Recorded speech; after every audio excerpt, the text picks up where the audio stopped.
Oui, il y a des choses qu'il faut se dire. De ce temps-ci, le contexte de changement, avec tous ces incertitudes côté de la santé, ça fait bouger les choses.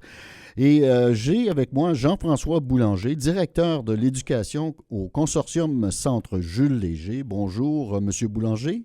Bonjour Denis, ça va bien?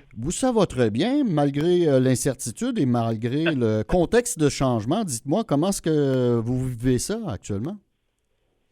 Écoutez, bravo à vous autres aussi, Unique FM, parce que vous êtes en plein changement avec la nouvelle technologie, puis Ouais, vous montrez résilient malgré le fait qu'on a le goût de peut-être tout lancer en l'air parfois.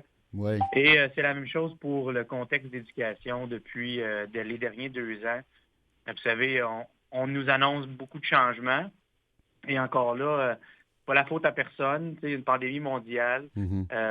Ce que je peux faire, par contre, c'est lever mon chapeau très, très haut à toute personne qui travaille en éducation présentement parce que, wow, on a vraiment démontré tous et toutes un grand sens de résilience à travers les différents changements.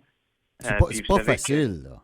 non, non, non, absolument pas. Puis malgré tout ça, qui aurait pensé un jour qu'on aurait eu de l'enseignement en virtuel? Ouais. En sachant bel et bien que les écoles, c'est un lieu très important où ce que les élèves peuvent s'épanouir, tout le côté social, le côté socio-émotionnel, l'apprentissage en salle de classe. Et là, tout à coup, on a tombé en mode virtuel. Ouais. Et on le sait que le mode virtuel, c'était pas un mode qui était appliqué nécessairement de façon générale en Ontario, mais encore là, on a relevé le défi avec brio. Et je le sais que les enseignants et les enseignantes ont travaillé très fort, ainsi que les directions d'école, tout le monde en éducation, dans le fond, pour s'assurer que les élèves reçoivent une qualité de service, même en virtuel. Ouais. Faut dire une chose, moi, quand j'étais plus jeune, mon école, c'était un milieu de vie. Puis je pense que c'est encore le cas aujourd'hui pour les élèves, hein. Absolument. Puis c'est tellement important. Tu sais, nous autres, au consortium, on travaille avec des élèves qui ont parfois, puis c'est partout pareil, mais au niveau de l'estime de soi, des fois, il y a des enjeux. Mhm. On a des élèves aussi qui ont des défis, des barrières au niveau de la communication. Puis, lorsqu'ils arrivent au consortium dans les écoles, ben, ils sont accueillis à bras ouverts dans la langue que ce soit la LSQ ou en français ou peu importe, mais on offre ce milieu de vie-là. Puis le milieu, il était tellement, tellement important parce qu'on permet aux élèves de s'épanouir. Mhm. Et avoir été dans des écoles un peu partout en province, je le sais que les écoles offrent ce milieu de vie-là aux élèves. On voit aussi tout le caring de la part des membres du personnel pour assurer la réussite des élèves. Puis encore là, si on parle de résilience, les membres du personnel ont su démontrer ça tout au long de la pandémie. Est-ce que vous avez des problèmes de personnel au niveau du nombre de professeurs et ces choses-là de ce temps-ci, là? Ben, on est quand même, je dirais, chanceux et choyés. On a quand même une liste de personnes qui peuvent appuyer.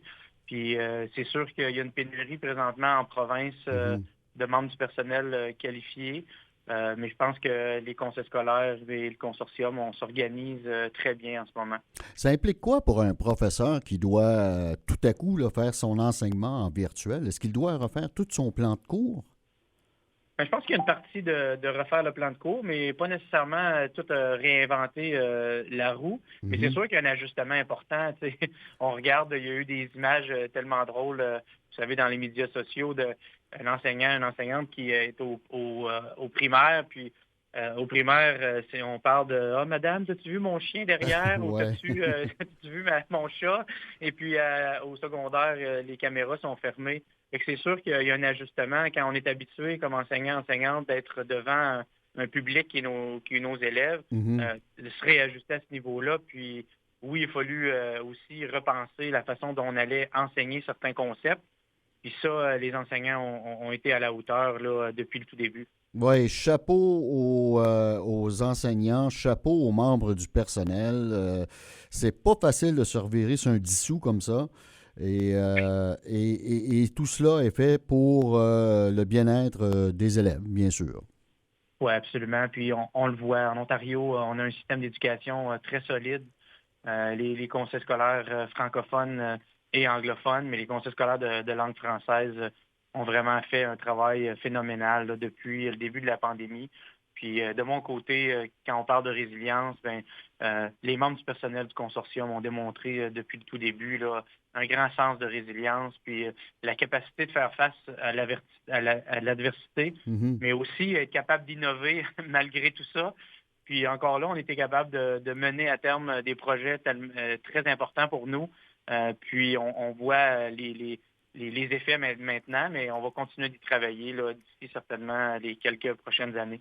En espérant que le tout revienne un peu plus à la normale très rapidement. Je vous souhaite une belle semaine, Monsieur Boulanger. Jean-François Boulanger, directeur de l'éducation au Consortium Centre Jules Léger. On va se parler comme ça à toutes les semaines, hein? Absolument. Ce sera peut-être pas Ben juste oui, nécessairement moi, mais ça va être quelqu'un de l'équipe pas l'équipe d'Unique FM, oui, mais oui. l'équipe aussi du consortium. Puis oui, absolument, ça va nous faire un grand, grand plaisir. Bon, on aime toujours ça, avoir des recrues dans l'équipe. C'est agréable et on va sûrement avoir la chance de se reparler un peu plus tard. Absolument. Bonne semaine à tout le monde, bonne semaine aux auditeurs.